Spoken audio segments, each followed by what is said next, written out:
Hello and welcome to the Optimize Show, another great Wednesday morning. I am Dave Mammano. Every Wednesday morning we have a brand new episode, and I'm so excited because we're really just featuring incredible people that are doing such incredible things in their business, in their life, in the world to optimize everything. Today I have on the show a very special guest and a longtime friend, Susan Kavanagh. Susan, welcome to the Optimize Show. Thank you for having me, Dave. So excited to have you here. I'm excited to be here. I've known you forever, and I'm gonna learn more about you today. A long time, I love it. Even more. That's great. So you are doing some great things in Rochester, New York. You're a fixture in the community. You have been just very interwoven into the fabric of Rochester's society, we'll say, for the past many years. You're from here, right? And so I just want to review a little bit. We're really going to dig into, there's a great organization in Rochester called Tech Rochester, formerly Digital Rochester, and you are the current president of that organization. So we're gonna dig deep into that because it's doing so many incredible things for this area, and it's going to help lead, which we'll talk about, a lot of more exciting things coming to the area. Yes. From a technology perspective. But just a quick bio, you're full, this is volunteer, right? It is. Tech Rochester's volunteer. 100% volunteer. But your full-time gig, how you bring home the bacon, is you are the Senior Director of Client Experience for KL Discovery.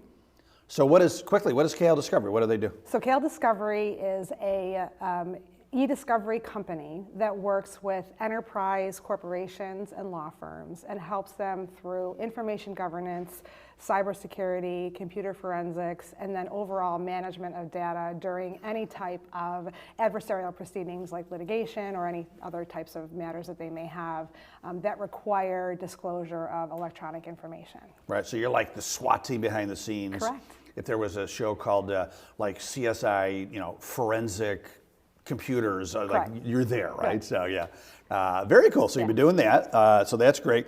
Now you also have done some very impressive things. You have been on the alumni board, past alumni board for St. John Fisher, where you went. Yes. Right, and St. John Fisher, great. Now it's a university. It is a St. John Fisher now. University. Unrecognizable to me when I go on campus. It's a beautiful, beautiful campus. That's one way to show our age is when I visit UB, I'm like, where am I? Yeah. Even my high school, I went to Sutherland. I'm like, where am I? They've done so much. Exactly. Yeah, I get lost when I go. It's very difficult to navigate, but it's a beautiful campus. Yeah, yes. And you've been very involved with Fisher. I mean, when you were there, you were in student government, very involved. Yes. And on the alumni board. And of course, I had to do a little forensic research on you and looking in 2018, which doesn't seem that long ago, but I guess it's a good 5 years ago now, right? Really?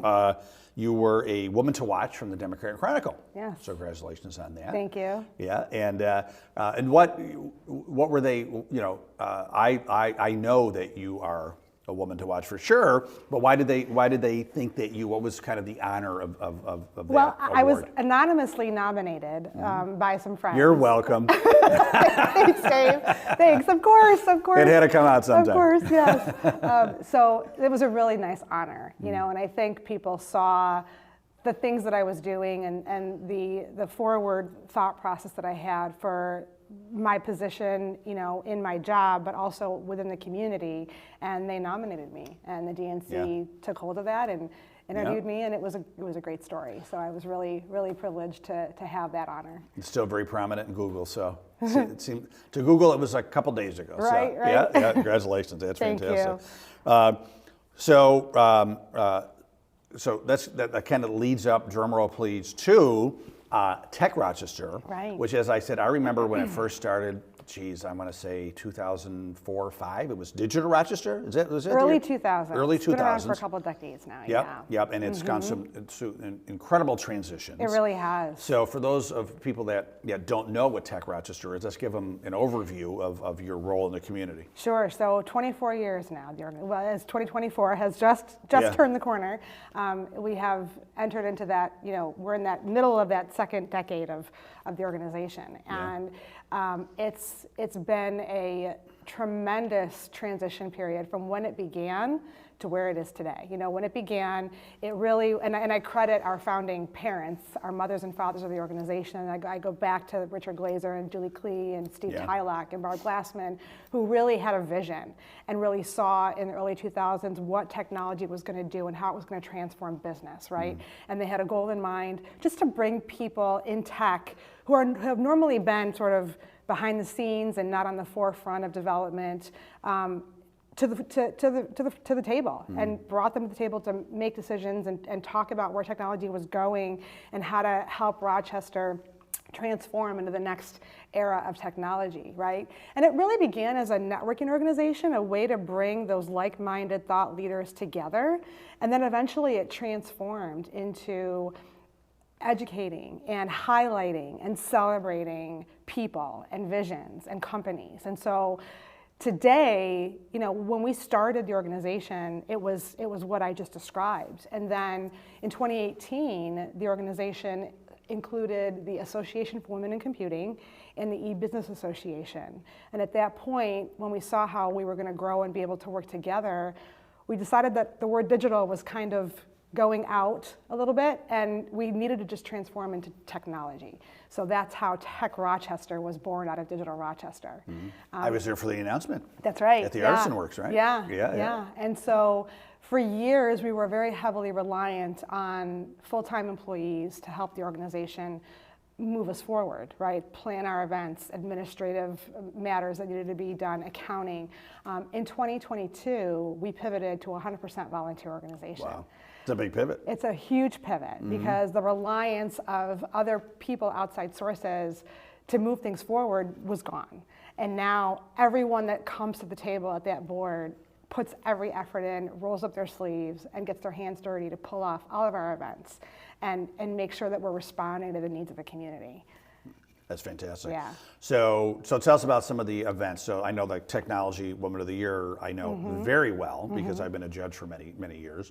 Love that. What is that, you know, what is the goal of that event? Let me talk about it from a big picture perspective of Tech Rochester's 4 pillars and how we respond to the community. One of those pillars is to celebrate, and celebrating people and companies that do great things that you may have never heard of before. Every time we have an awards event like Tech Woman of the Year or the Great Awards, which you were just a part of back in October, I learned something new about someone or some company that I had no idea existed. I find that to be fascinating. Being in this community and realizing that there are so many brilliant minds that are driving technology forward and making Rochester truly a tech hub, it's amazing. And it's just to be a part of that it's a privilege. I really don't take that lightly. Right? There are so many other people that are so much smarter than me.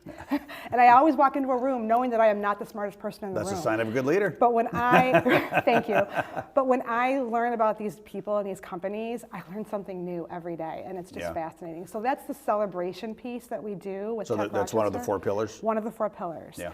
The second one is collaborate. And collaborate is a way to work with other organizations to bring bigger and better events and opportunities to the community, right? And so to that end, we've been doing a lot of collaboration with SIM Western New York chapter, bringing together an AI series that took off late last year and is going to carry into 2024 into live events, bringing fun and interesting things that we may not necessarily have the capacity to do as an organization based on our bandwidth, but recognizing there are other organizations that we can partner with to bring bigger and better things to the community. Sure, right? yeah, I mean, it's the whole 1 + 1 = 100 philosophy, right? Right, Yeah, right. That's great. Another pillar is connect, and that's our true north. So a lot of C's. A lot of C's. Yeah. There's the last one's not a C, I promise. But the connect piece, that's our true north, right? That's what we have always done as an organization, connecting people to each other, or connecting people to businesses, or connecting people to other opportunities. So that piece will always exist within Tech Rochester because that's who we are as an organization. That's how we started as an organization. And you always need to give people an opportunity to connect with one another, right? Particularly after COVID. Yeah. I mean, we lost a year of connection. We lost a year of collaboration. We lost a year of celebration. So being able to continue that tradition is really important to our COVID organization. was a C that did not fit into the pillars. Did not right? fit we into did the not, pillars. We did not like that C. Hopefully we will never have to Right. worry about Oh my putting that in God. ever God again. willing. Yeah, yeah. And the final pillar is being a trusted resource. And that is making Tech Rochester the place for all things tech. So if there's a question or information that's warranted or needed regarding analytics about tech in the Rochester community, or the number of tech employees that Rochester maintains, Right.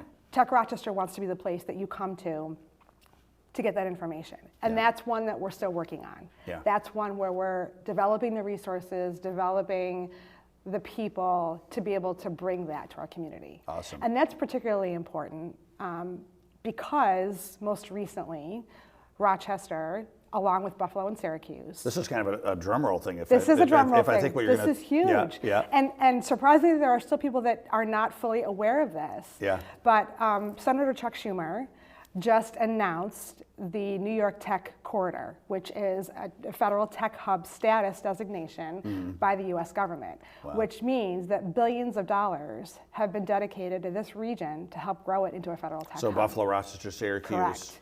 federal tech hub, Correct.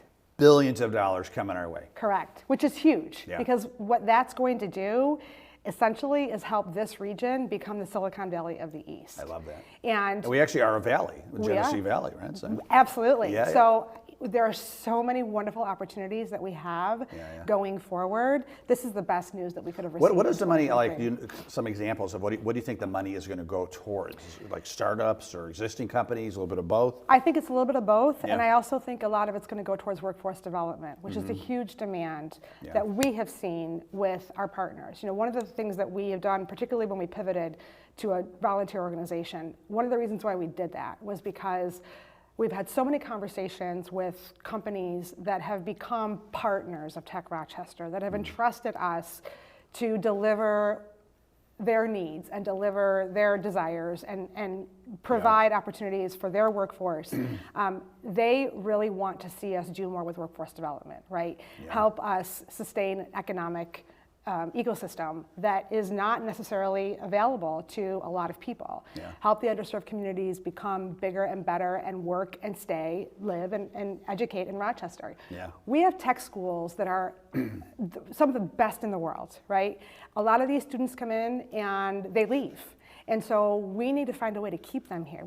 We're building brain power in this community and we're allowing them to leave. Yeah. And the hope is that with some of these designated dollars, you know, we'll be able to do that by growing businesses, growing opportunities, and growing our workforce. Yeah, a lot of times they leave, people say it's the weather, or maybe it's not a big city, but a lot of times it's just they want to stay here, they just can't find the job. Yeah, it's right? true. So that is super fantastic. So has the money started coming in yet, or is it still kind of like? I don't know that for certain yet. Yeah. I'm not sure where that stands, and there's still some things that are you know being Yeah. managed by much bigger players than I Right, at this yeah, yeah. point. But we're going to see some really big things coming in the next 10 years. So exciting. Yeah, Very really cool. exciting. Very cool. So Tech Rochester, I want to talk a little bit more about the organization. Sure. Because, you know, Tech Rochester really can be a piece of the pie and help, you know, leading this tech revolution, Yeah. right, going on here. So that's fantastic. Yeah. So a lot of the way it's funded is through obviously memberships and sponsors, right? So we'll do a little promo here. Yeah. What would be the value like? So Entree Computers, our buddies, Sure. you know, Andre Godfrey, Mark Lucas, Yep. are I know they're sponsors. They have been a long-time supporter of our organization. Yeah, and did Andre didn't he originally start the Technology of the Woman Year? He did. Yes, Andre founded that award. Yeah. And so, you know, that award carries on through Right. Andre's support and love for the supporting of women in tech, right? So, yeah. That's awesome. So what are the benefits of being a sponsor? So, you know, for us being able to elevate you in the community as a company, I think is huge. And we do that in so many different ways, right? When you become a sponsor or partner, as we call our partners, the long-time commitment. Yeah. Sponsors are more for events, particular events, where partners make a long-term commitment over a year to our organization. Gotcha. And there's different levels of partnership that you can join in as, right? Yeah. So everything from our our bronze level to our platinum level, 4 different levels of sponsorship, 4 different dollar amounts, and each one carries a different benefit structure. Yeah. All of which allow you to attend our events, either at free tickets based on your level, or a discounted rate for your employees. Tons of marketing throughout the year within our organization. Some levels will give you an opportunity to do a partner showcase, which is an event dedicated entirely to your organization, your company, where you get to come in and talk about the latest and greatest technology that you're working with, or the things that you've done over the course of a period of time that you want to highlight that the community is not really aware of. But really our role, if you become a partner, is to make sure that we give you as much promotion and elevation as we can in the community. Yeah, that's fantastic. So, and I've been to the great awards. Obviously, I've been to the Technology Woman of the Year awards, and they're both super fantastic, very well run, very well attended, good food.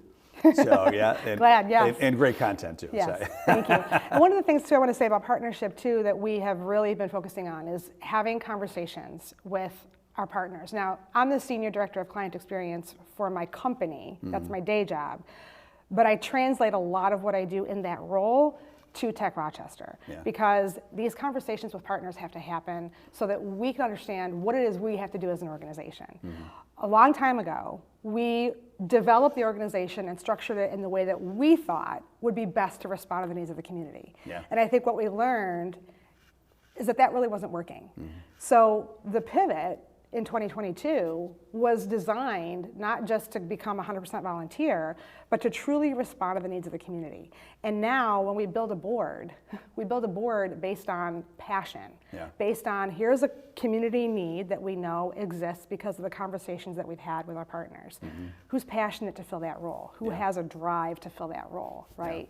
So that's one of the benefits of being a partner is you're a part of this community, you're putting money into this economy. What is it that we can do as an organization to make you better? Yep, fantastic. Now, a lot of people watching may say, I want to join. I want to be a member. We talked a lot about the value, what's involved in, and can they come to an event for free just to kind of test drive and something like that? And then, I want to join, what's the whole process? So I would welcome anybody to reach out to me at president@techrochester.org, first and foremost. So let's have a conversation, because I definitely want to have the opportunity to sit down and talk and discuss interests and discuss, where people want to see their focus go within Tech Rochester. But our events are always posted on social media. There's always opportunities. They're open to the public. There are very few events that we hold that are closed strictly to membership. So everything that we do is typically a public event. Some of the events that we do that are virtual events, like the SIM collaboration of the generative AI events that we did, those were open to everyone and those were free. So some events are free and some events require a very nominal fee, like $5 or $10, depending on what the event is. Our major events do have a price tag associated with them, obviously, like the Great Awards and TWY. But anybody is welcome to an event. Our events are typically open to the public. Right, awesome. So last but not least, when Tech Rochester Digital Rochester first started in 2000s or early 2000, technology was very different, right? Like we fast forward 24 years now, it's crazy. As leader of this organization and in your role with your company, where do you see technology going? What are the next frontiers that you're going to be helping people with? When we talk about how we started, and the early adopters were Julie Klee and Richard Glazer, and they saw an opportunity, right? And now, like you said, it's a completely different frontier. And we've come so far in 24 years of this organization. Now everything is centered around generative AI. And I think it's exciting and scary all at the same time. So we have committed to focusing a lot this year in particular on AI and bringing opportunities to learn more about how it can be helpful to businesses and individuals, to our organization. So I think you're going to see a lot of that happening, not just with Tech Rochester, but just overall. Companies really have to embrace this, right? How can AI be your friend and not your foe, right? And if you learn how to use it, it's absolutely just it's fascinating. That's fantastic. It seemed like for me, now I am not a state-of-the-art cutting-edge tech guy, but it seemed around like last year, I don't know, late winter, it just came out of the blue. Out of nowhere. Like, oh my God, ChatGPT, this is something, right? Yeah. And now there's all different kinds, you Right, know. yep. So it's just it's only going to get better from here, right? Yeah, And I yeah. think we tend to get really scared about new tech. You know, I think when the iPhone first came out, people were like, what is this thing? Like, it knows Right. everything. And really, these technologies, they know everything. I mean, Yeah. I can have a conversation with you, Dave, about random stuff from Home Depot, and all of a sudden Home Depot ads pop up into my FYP, you know, in Yep. TikTok or in Facebook or whatever. Right, yeah, so I think we sit there and we go, everybody's listening, everything's listening, right? Yeah. And it's true, but I think the AI piece, the generative AI in particular, is going to be very, very useful for particular things and creative workflows. And if people really learn how to use it and use it properly, you know, particularly in business, I mean, there are AI tools that will help you gain a true understanding of a company before you walk into a sales conversation. Yeah. And to me, that's just awesome. I mean, to be able to know that you're going to go in and have a conversation with, let's just say U of R, for example, just to throw that out there. To be able to go into an AI tool and say, tell me everything I need to know about this one department at the U of R, and have that spit it out, is incredible. So you can go into those conversations fully prepared and walk in and be smart when you walk through the door. You know? Yeah, I mean, you know, I right now in my mind, I view it as like my assistant. Right? If I need to know something in advance, I'll go to ChatGPT and I'll ask the question. It's a great Give me an outline tool. of this, or, you know, I want to learn more about this. And that becomes the basis for me moving forward. And I mean, to your point, you know, I'm talking about Home Depot, and then the ad shows up. Well, that might be helpful. Yeah. Right? Like, Yeah. oh, I actually did need 10% off, or what, yeah. And what I think is going to be interesting is to see over the next couple of years, especially, is whether or not AI starts taking the place of Google. Yeah. You know, are we going to keep using Google for our random searches, or are we going to start just using generative AI tools to tell us everything? So it's going to be really interesting to see how these tools continue to evolve. Yeah, I agree. I think it's a lot of times new technology is very scary. Yeah. You know, remember, 5-10 years ago, some of those resources came out where you could live in virtual worlds, right? Where you could put, you know, people are like, oh my God, our kids are going to disappear and live in virtual worlds, and they really didn't happen, right? No, so it didn't happen. It all kind of settled down and found its place in society, right? Sure. So, yeah. It's kind of like when we all watched Star Wars way back when, and we thought that this would be the Star Wars era, and here we are still driving our cars on the road. Here we are, yes. But we are using Zoom and things like that, right? So, yeah. Right. Yeah, very good. All right, well, Susan Kavanagh, people want to get in touch with you. What's the best way again? President@techrochester.org. And the website? TechRochester.org. I just want to say it a couple. They get, you know, repetition. TechRochester.org. Repetition is the mother of all skills, right? That's right. That's right. I do want to say, before we leave, if I may have a shameless plug. Please. We have our Technology Woman of the Year Awards coming up in April. Yes. Nominations are now open. So if you go to our website, you can click on the link for TWI, and you can submit a nomination for a fantastic female professional that you think is deserving of the Greater award. Rochester area.